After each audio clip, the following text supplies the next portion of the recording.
Hello students, कैसे हैं आप सब। आशा करती हूँ आप सभी अच्छे होंगे। मैं आरती आप सभी का अपने परिवार फिजिक्स गुरु पर हार्दिक स्वागत करती हूँ, जहाँ पर आप सभी पढ़ रहे हैं ग्रेजुएशन के लिए फिजिक्स, केमिस्ट्री और मैथ्स चल रहा है आपका अपनी एप्लीकेशन फिजिक्स गुरु पर। तो आज की क्लास है बीएससी थर्ड ईयर के लिए, जिसमें आपकी बुक चल रही है ऑर्गेनिक केमिस्ट्री। तो ऑर्गेनिक केमिस्ट्री में ये हमारा चैप्टर 4 है, जो है आपका कार्बोहाइड्रेट्स। तो लास्ट टर्न पर हमने इसमें हमारे एक कार्बोहाइड्रेट स्टार्ट किया था, जो है आपका ग्लूकोज। तो लास्ट टर्न पर जिन्होंने लेक्चर नंबर 19 देखा है, अटेंड किया है, अगर आपने लास्ट लेक्चर नहीं पढ़ा है तो आप पहले वो पढ़ लीजिए, तभी आपको आज की प्रॉपर्टीज समझ में आएंगी। तो देखो, इसमें ग्लूकोज में आज हम बाकी की केमिकल प्रॉपर्टीज करेंगे। मैंने आपको बताया था कि दो पार्ट में हमारे ग्लूकोज की केमिकल प्रॉपर्टीज की जाती हैं। फर्स्ट पार्ट कौन सा था, on the basis of aldehydic group, और on the basis of OH group हम आज करेंगे। तो सबसे पहले हम इसमें कौन सी रिएक्शन देखने वाले हैं, हम इसमें देखने वाले हैं एसिलेशन रिएक्शन। सबसे पहले हम करेंगे एसिलेशन रिएक्शन। एसिलेशन रिएक्शन करने के लिए हमें क्या करना पड़ेगा, सबसे पहले हमारा ग्लूकोज लेना पड़ेगा। ग्लूकोज हमारा क्या होता है, CH2OH, CHOH का होल फोर्थ, और ये आपका होता है CHO ग्रुप। और एसिलेशन रिएक्शन में हम क्या करते हैं, एसिलेशन रिएक्शन में आपका क्या प्रेजेंट होता है, RCOOH ग्रुप आपके प्रेजेंट होते हैं। अब आप यहाँ पर देखिए, यहाँ पर हम नंबर ऑफ मॉलिक्यूल्स अरेंज करते हैं। किस तरह से आते हैं वो आते हैं हमारे ऐसे। देखो, ये जो आपके ये दो कार्बन है, इन कार्बन्स के अकॉर्डिंग हम यहाँ पर ग्रुप रखते हैं। देखो, यहाँ पर 4 है कार्बन, 4 से मल्टीप्लाई हो रही है, और एक ये है। इसको हम नहीं लेते क्योंकि हम रिएक्शंस किसको लेकर कर रहे हैं, सिर्फ OH ग्रुप को लेकर कर रहे हैं। OH ग्रुप जहाँ जहाँ हमारे प्रेजेंट होंगे, हम सिर्फ उन्हीं कार्बन्स को काउंट करेंगे। तो यहाँ पर आपके OH ग्रुप है। अब ये मत बोलना ये यहाँ पर भी OH ग्रुप है, ये आपका एल्डिहाइड ग्रुप है, ठीक है। ये आपका किस तरह से अटैच होता है, ये आपका ऐसे अटैच्ड होता है, और ये OH ग्रुप आपका कार्बन से इस तरह से अटैच होता है, ठीक है। जो ऑक्सीजन और हाइड्रोजन साथ साथ अटैच होंगे उनके लिए देख रहे हैं, ना कि इनके लिए। तो आगे इसमें हम क्या देखेंगे, आगे हम इसमें रिएक्शन देखेंगे। कितने नंबर ऑफ मॉलिक्यूल्स के साथ रिएक्शन करानी है हमें 5 नंबर ऑफ मॉलिक्यूल्स के साथ रिएक्शन करानी है। 5 के साथ कैसे होगी, 5 मॉलिक्यूल्स लो, इसको डिसोसिएट करो। ये आपका किस में डिसोसिएट होता है, ये आपका डिसोसिएट होता है RCO में और OH में। अब देखो, जो भी यहाँ पर आपके H हैं, जितने भी आपके H हैं, ये OH के साथ निकल जाएंगे। देखो, 4 ये और एक ये, 5 तो H हो गए, और यहाँ पर 5 ही आपके OH हो गए। क्या रिलीज हुआ यहाँ से, H2O रिलीज हुआ, और ये बदले में आपके RCO ग्रुप यहाँ पर जुड़ जाएंगे। तो ये आपका कुछ इस तरह से बन जाएगा, CH2O COR और CHO COR का होल फोर्थ, और यहाँ पर क्या आ जाएगा, CHO आ जाएगा। क्लियर है। अब आप मुझे इसका नाम बताइए, क्या बनेगा। 5 एसिल ग्रुप आ रहे हैं, तो पेंटा एसिल ग्लूकोज बन जाएगा। ये फर्स्ट रिएक्शन हो गई। इसी तरह से इसमें और भी रिएक्शन कर सकते हैं।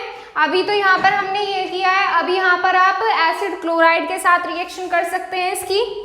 एसिड क्लोराइड में इसी में कर दूं, एसिड क्लोराइड में आपको क्या लेते हैं, RCOCl लेते हैं, RCOCl लेते हैं। इसी तरह से आपका यहाँ पे होगा, पहले हमारा 5H2O रिलीज हुआ था, इस बार 5HCl रिलीज होगा, बनेगा आपका यही कंपाउंड पेंटा एसिल ग्लूकोज। नोट कीजिए इसे। इसी तरह से इसमें एसिड अमाइड, एसिड एनहाइड्राइड, इनके साथ भी रिएक्शन करा सकते हैं।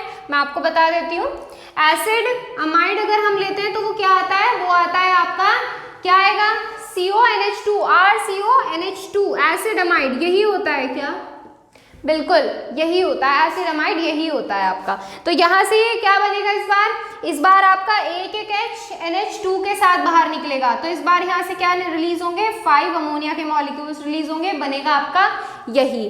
ठीक इसी तरह से किसके साथ कर सकते हो, एसिड अमाइड हो गया, एसिड एनहाइड्राइड ले लो। एनहाइड्राइड में क्या होता है, एनहाइड्राइड में आपके इस तरह से ग्रुप प्रेजेंट होते हैं, C double bond O O C double bond O R। 5 number of molecules लेंगे। अब ऐसा मत कर देना 5 इसके लिए ले लिए, 5 इसके लिए ले लिए, पूरा एक ही है ये, ठीक है, तो 5 नंबर ऑफ मॉलिक्यूल्स लेंगे, रिएक्शन कराएंगे, बॉन्ड डिसोसिएट होगा, ये वाला कर लो चाहो ये वाला कर लो, ये वाला RCO ग्रुप यहाँ जुड़ जाएगा और इस बार 5RCOOH रिलीज होगा, यानी कि यहाँ से क्या रिलीज होगा 5RCOOH। क्लियर है, और यहाँ पर आपके कंपाउंड यही बनेगा, पेंटा एसिल ग्लूकोज बनेगा। क्लियर है, तो ये हो गई आपकी एसिलेशन रिएक्शन। फिर अब इसके बाद हम करने वाले हैं ग्रूव रिएक्शन। ग्रूव रिएक्शन में क्या करते हैं हम, ग्रूव रिएक्शन में आपका एल्काइल हैलाइड ले लिया जाता है जिंक क्लोराइड की प्रेजेंस में, एल्काइल हैलाइड या फिर इसमें हाइड्रोजन हैलाइड, एल्काइल हैलाइड नहीं हाइड्रोजन हैलाइड आता है ग्रूव रिएक्शन में। सेकेंड है आपकी ग्रूव रिएक्शन, डाल लीजिए सेकेंड ग्रूव रिएक्शन।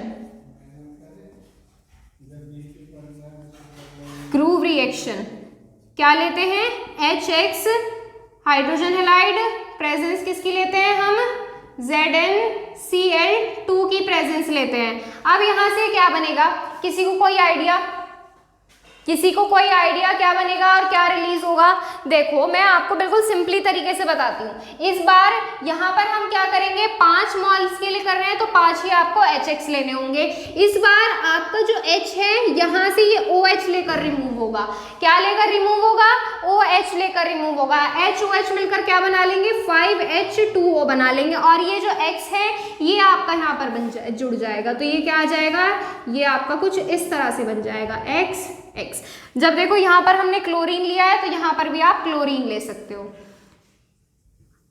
ये आ गया आपका यहां से penta chloro glucose, penta chloro glucose, ये हो गई आपकी ग्रूव रिएक्शन। सेकंड या थर्ड रिएक्शन है इसमें Hofmann ammonolysis. Hofmann ammonolysis, Hofmann ammonolysis में हम क्या करते हैं, अमोनिया मिलाएंगे। हॉफमैन अमोनोलिसिस में क्या करेंगे, अमोनिया मिलाएंगे। मिलाइए इसमें Hofmann ammonolysis, Hofmann ammonolysis reaction, इसमें हम क्या करेंगे, 5 मॉलिक्यूल्स अमोनिया के ऐड करेंगे, 5NH3 ऐड करेंगे, ये आपका डिसोसिएट होगा किसमें, NH2 में, H में, HOH के साथ H2O की फॉर्म में बाहर, और ये आपका NH2 यहाँ पर जुड़ जाएगा, ये आ जाएगा NH2 और ये आ जाएगा NH2, तो ये क्या बना, पेंटा अमीनो ग्लूकोज, पेंटा अमीनो ग्लूकोज या पेंटा अमीनो डेरिवेटिव ऑफ ग्लूकोज, नाम लिख लिया करो इनके साथ साथ, पेंटा अमीनो ग्लूकोज।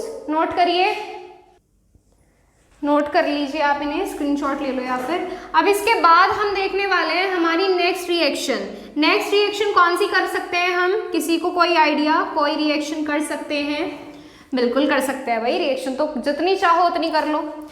ये होता है CH2OH CHOH का होल फोर्थ।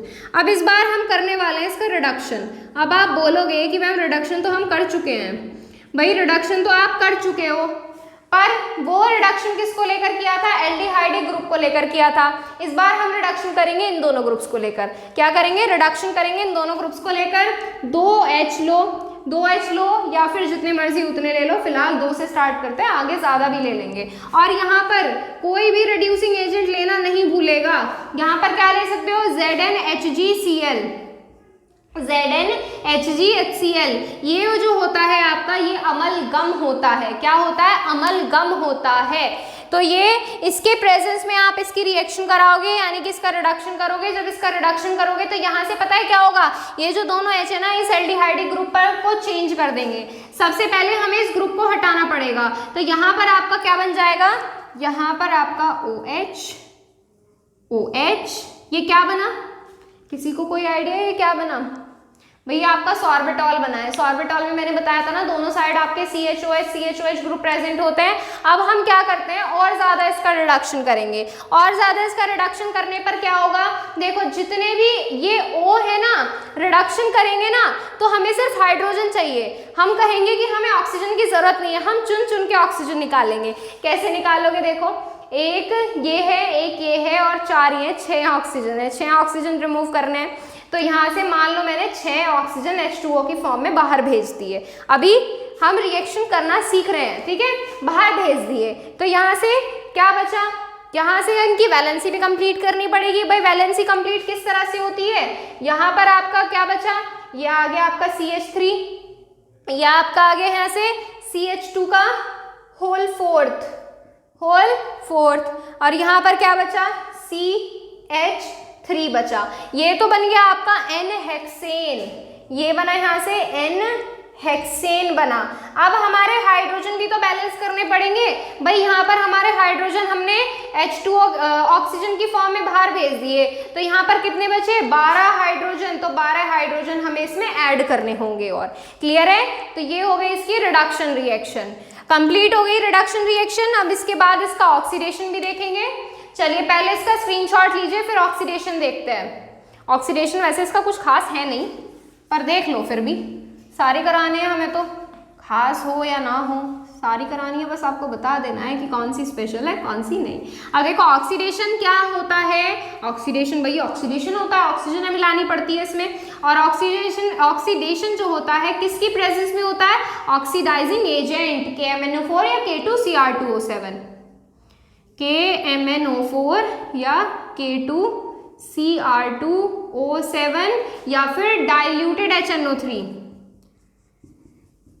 ये हो गया इसका ऑक्सीडेशन। ऑक्सीडेशन में हम किस तरह से करेंगे, देखो ऑक्सीडेशन जब इसका करते हैं हम, तो यहाँ पर आपका कुछ चेंज आता है, और वो चेंज क्या है, देखो यहाँ से एक H ये 2H, एक H ये, लाओ पहले आगे वाली रिएक्शन कर दूं इरेज, वरना कभी आप कंफ्यूज हो जाए कि ये आगे रिएक्शन कैसे आ गई। तो देखो एक H ये और एक H ये एक ऑक्सीजन के साथ हमने मान लो बाहर भेज दिया, ये H2O। अब भाई हमें तो कुछ ना कुछ बाहर भेजना है ही, तो सबसे अच्छा क्या है, पानी ही भेज दो, यूनिवर्सल सॉल्वेंट है, तो इसको हमने बाहर भेज दिया। अब क्या बचा, यहाँ से एक ऑक्सीजन बच गया और एक और ऑक्सीजन बच गया। जब हमने यहाँ से एक ऑक्सीजन के साथ बाहर भेज दिया, तो यहाँ पर क्या बन गया, यहाँ पर आपका CHO ग्रुप नहीं बना। अरे ये कैसे प्रेजेंट होता है, ये आपका ऐसे प्रेजेंट होता है, CH, ये आपका OH, इस तरह से प्रेजेंट होता है ये आपका। तो यहाँ से जो हमने क्या रिमूव करा है, एक H ये भेज दिया और एक इसका भेज दिया, तो ये आपका CHO बचा नहीं बचा। तो ये जो आपका CHO है ना, ये एक ऑक्सीजन लेके कार्बोक्सिलिक एसिड में चेंज हो जाएगा, नहीं हो जाएगा, तो यहाँ पर आपका कार्बोक्सिलिक एसिड हो जाएगा। जिस तरह से एक ऑक्सीजन एटम ने इस एल्डिहाइड ग्रुप को कार्बोक्सिलिक एसिड में चेंज कर दिया, उसी तरह से दूसरा ऑक्सीजन इसको भी चेंज कर देगा। तो यहाँ से आपका क्या बना, बताओ किसी को कोई आइडिया कि ये हमारा क्या बना है, ये है आपका सैकरिक एसिड। क्या है, सैकरिक एसिड। ये हो गई आपकी रिएक्शन नंबर 4। आगे देखो रेस्पिरेशन, नोट कर लो सैकरिक एसिड को, सैकरिक एसिड नोट करो। नेक्स्ट है आपका रेस्पिरेशन। रेस्पिरेशन में हम क्या करते हैं, रेस्पिरेशन में इस तरह से ग्रुप लेने की भी जरूरत नहीं है आपको, इसमें आपको नॉर्मली आपकी रिएक्शन हो जाएगी। 5वां है रेस्पिरेशन, इसमें C6H12O6 ले लो। रेस्पिरेशन में आपको क्या करना होता है, इसमें सिर्फ आपको इसका ऑक्सीडेशन करना हो। ऑक्सीडेशन भी कैसे करोगे, ऑक्सीडेशन भी कैसे करोगे, 6 मोल्स लेकर करोगे, 6 जितने कार्बन उतना उसका ऑक्सीडेशन। अब देखो इस रेस्पिरेशन में हमारा क्या होता है, आपका जो ये है ना क्या है, ये ग्लूकोज आपका डिसोसिएट हो जाता है या डिकम्पोज हो जाता है। किस में डिकम्पोज होता है, ये आपका एक तो कार्बन डाइऑक्साइड में डिकम्पोज होता है और एक आपका वाटर मॉलिक्यूल में। बैलेंस कर लो रिएक्शन, कितने कार्बन है, 6 कार्बन है, तो 6 O2, कितने हाइड्रोजन है, 12 है, तो 6 दूनी कितने हो जाएंगे, 12। और ये जो रिएक्शन है इसमें हीट भी लगती है, ठीक है। तो ये हो गई आपकी केमिकल प्रॉपर्टीज। 4-5 केमिकल प्रॉपर्टीज हमने इसमें आज की है और 4 से 5 ही हमने इसमें कल की थी, तो ये टोटल केमिकल प्रॉपर्टीज हो जाती है। अब मैं आपको इसकी कुछ लिमिटेशंस बताने वाली हूँ और इसकी स्ट्रक्चर्स के बारे में बताने वाली हूँ। जो साइक्लिक स्ट्रक्चर है, नॉर्मल साइक्लिक स्ट्रक्चर है, रोटेशन के साथ किस तरह का रोटेशन दिखाती है, और इसकी हॉवर्थ प्रोजेक्शन के अकॉर्डिंग भी साइक्लिक स्ट्रक्चर मैं आपको बताऊंगी। पहले आप इन्हें नोट करिए। तो देखो इसकी लिमिटेशंस मैं आपको ऐसे ही बता देती हूँ, ऐसे सुन लो, ज़्यादा कुछ खास है नहीं। तो देखो जो आपका लिमिटेशंस में सबसे पहले तो ये सुन लो, ये आपका सोडियम बाइसल्फाइड के साथ रिएक्ट नहीं करता है। सोडियम बाइसल्फाइड जो होता है आपका NaHSO3, इसके साथ रिएक्ट नहीं करता है जो आपका ग्लूकोज होता है। और DNP जो ब्रैडीज रिएजेंट होता है, DNP जो ब्रैडीज रिएजेंट होता है, ब्रैडी, डैडी नहीं है, ब्रैडी है, ब्रैडी रिएजेंट के साथ भी ये रिएक्ट नहीं करता है। और ये आपका जो सिर्फ बेस होता है, इसके साथ भी ये रिएक्ट नहीं करता है।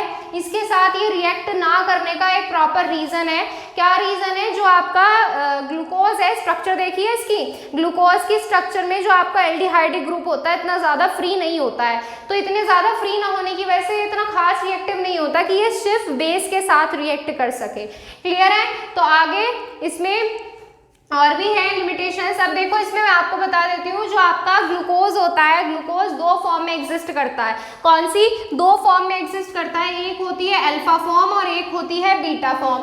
अल्फा फॉर्म और बीटा फॉर्म जो होती है, ये दोनों फॉर्म स्पेसिफिक रोटेशन रिप्रेजेंट करती है प्लेन पोलराइज लाइट के थ्रू। अब मैं ये सारी चीजें आपको बता रही हूँ, मैं लिखाऊंगी नहीं, इसीलिए ध्यान से सुन लो इसको। जो ये आपकी अल्फा और बीटा दोनों फॉर्म होती हैं, ये दोनों फॉर्म स्पेसिफिक रोटेशन प्रेजेंट करती हैं प्लेन पोलराइज्ड लाइट के थ्रू।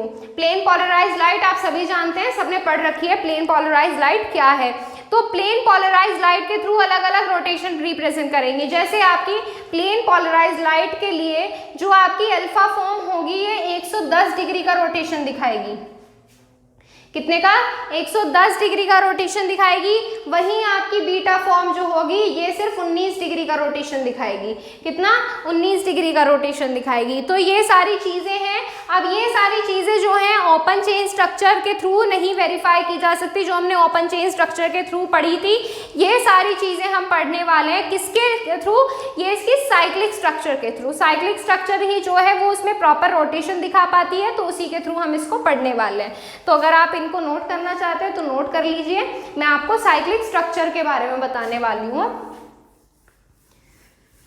तो देखिए साइक्लिक स्ट्रक्चर में होता कैसा है। अल्फा फॉर्म और बीटा फॉर्म दो फॉर्म होती हैं ग्लूकोज की,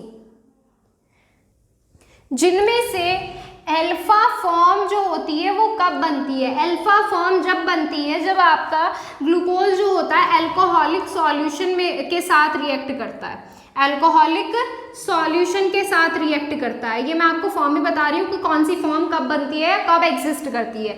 बीटा फॉर्म एग्जिस्ट करती है जब हम रिएक्शन कराते हैं बेसिक मीडियम में या बेस के साथ इसकी रिएक्शन कराते हैं, तब आपकी कौन सी फॉर्म बनती है? बीटा फॉर्म बनती है। अब देखो ये दोनों फॉर्म, मतलब दोनों की दोनों फॉर्म अलग अलग होती है। अलग अलग किस तरह से? दोनों फॉर्म बनती तो अलग तरीके से हैं। अलग तरीके से कैसे बनेंगी?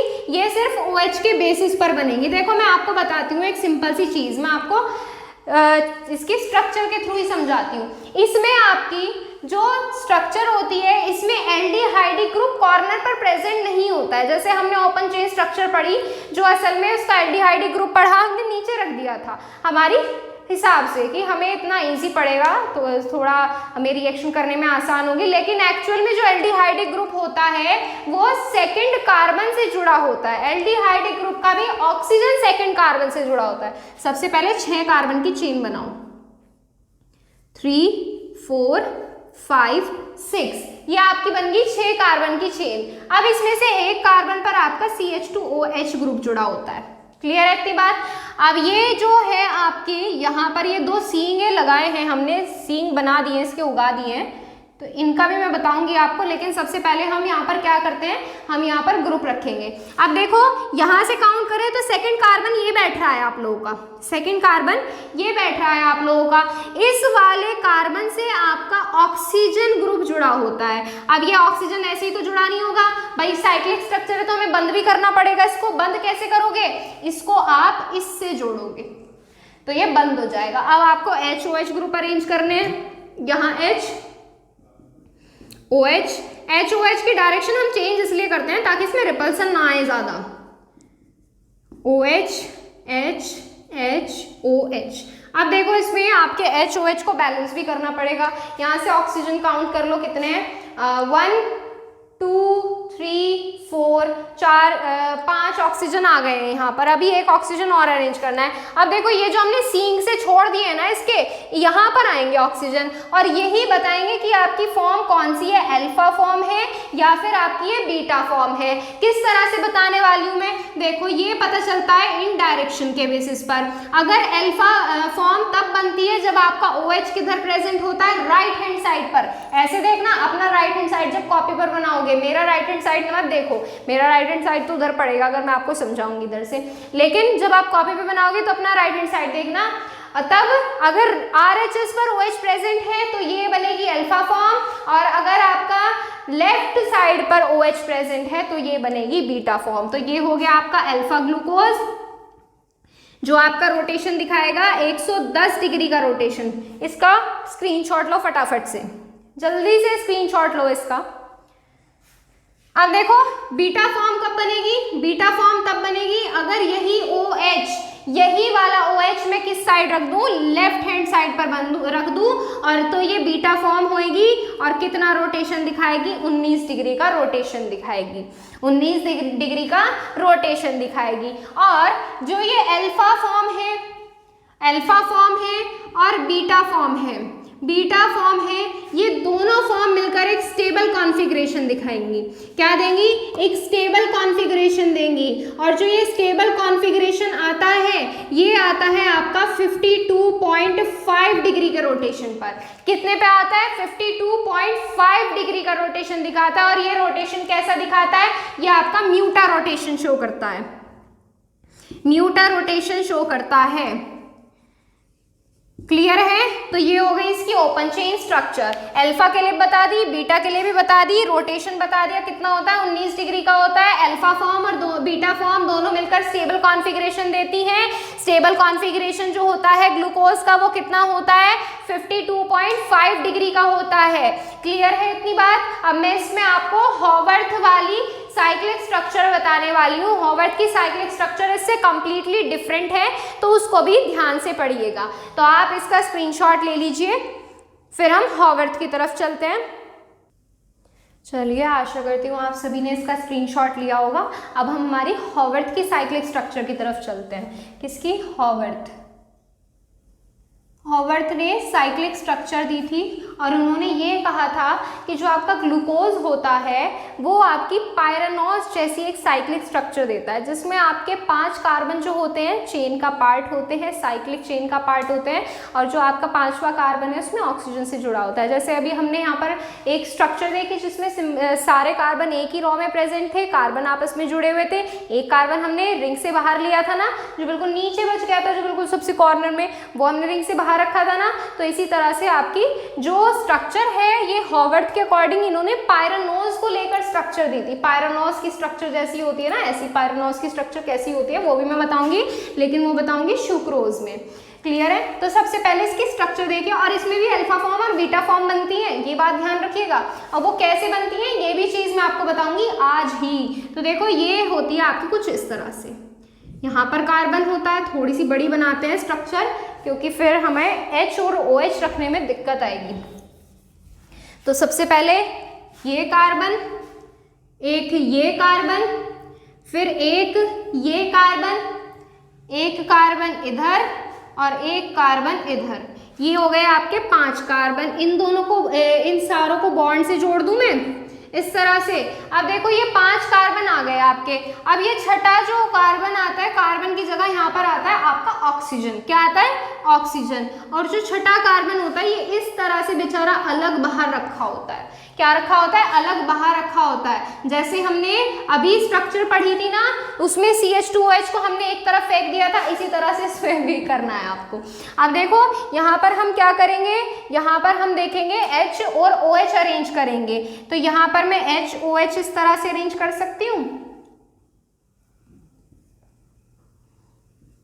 ये आपको यहाँ पर HOH अरेंज करने हैं। अब देखो मैं आपको एक चीज बताऊं, जो हम डायरेक्शन देखते हैं वो उस वाले कार्बन से देखते हैं जो ऑक्सीजन से जुड़ा होता है। जो आपका ऑक्सीजन से जुड़ा होगा सिर्फ उस वाले कार्बन से ही आपकी अल्फा और बीटा फॉर्म डिसाइड होंगी, इस कार्बन से नहीं होंगी। इस कार्बन से कभी आप HOH अलग रख दो और फिर उनसे अल्फा और बीटा फॉर्म डिसाइड करने लगो, जो आपका O से जुड़ा होगा वही डिसाइड करेगा। अब देखो यहाँ पर सबसे पहले मैं क्या करती हूँ, H और OH ग्रुप का अरेंजमेंट करती हूँ। यहाँ H, यहाँ मैंने रख दिया OH, यहाँ OH, H, H, OH, clear है। यहाँ पर आपका CH2OH, इधर आपका H, और यहाँ पर आपका प्रेजेंट होता है HOH। अब देखो जहाँ आपका H प्रेजेंट होगा, OH प्रेजेंट होगा, अगर आपका OH जो है ये प्लेन के नीचे प्रेजेंट है तो ये आपका कहा जाएगा अल्फा ग्लूकोज, अल्फा ग्लूकोज या alpha glucopyranose, alpha glucopyranose, alpha glucopyranose. Clear हो गई इतनी बात। देखो यहाँ से किस तरह से डिसाइड किया मैंने, ये यहाँ पर हमने इसको इस तरह से बांट दिया प्लेन में, बीच में से बिल्कुल इसको हमने काट दिया, तो ये क्या बन रहा है, यहाँ से ये प्लेन के ऊपर आ गया, ये नीचे वाला पोर्शन आ गया, ये यहाँ पर OH नीचे है तो अल्फा ग्लूकोज। क्लियर है। सेकंड है आपकी बीटा ग्लूकोज की स्ट्रक्चर या बीटा ग्लूकोपाइरानोज। इसमें आपको कुछ नहीं करना, बस इस वाले HOH की डायरेक्शन चेंज कर देनी है। इस बार OH आपका ऊपर पहुंच गया, H नीचे आ गया, तो ये आपका क्या बन गया, बीटा ग्लूकोज या बीटा ग्लूकोपाइरानोज। क्लियर है। तो इसी के साथ आपका ये टॉपिक भी होता है कंप्लीट। स्क्रीनशॉट ले लो अगर लेना है तो। टॉपिक हो गया है कंप्लीट। अब इसके बाद है आपका, इसमें चैप्टर कंप्लीट नहीं हुआ है, सिर्फ टॉपिक हुआ है। इसके बाद है आपका ग्लूकोज के आगे सुक्रोज है, फ्रक्टोज है, ये सारी चीजें, फ्रक्टोज, सुक्रोज, इन सारी चीजों के बारे में भी डिस्कस करेंगे, लेकिन हमारी नेक्स्ट क्लास में। आज करेंगे इतना ही। अगर आपके कोई भी क्वेश्चंस है तो आप इंस्टाग्राम पर पूछ सकते हैं। इंस्टाग्राम ID है physics_guru_India। आपके कोई भी क्वेश्चंस हुआ करें क्लास से, टाइमिंग से या बुक से रिलेटेड, आप यहाँ कर सकते हैं। और टेलीग्राम चैनल ज्वाइन करने के लिए प्ले स्टोर से टेलीग्राम इंस्टॉल कीजिए, ID बनाइए, सर्च कीजिएगा फिजिक्स गुरु इंडिया, आपको चैनल मिल जाएगा जहाँ पर आप ज्वाइन हो सकते हैं, जहाँ पर आपको डेली क्लासेस के नोटिफिकेशन, टेलीग्राम पर डेली क्लासेस के नोटिफिकेशन लिंक और टाइमिंग के साथ आपको भेज दिए जाएंगे। तो चलिए मिलते हैं नेक्स्ट टर्न पर हमारे फ्रक्टोज के साथ। आज के लिए इतना ही। Thank you so much.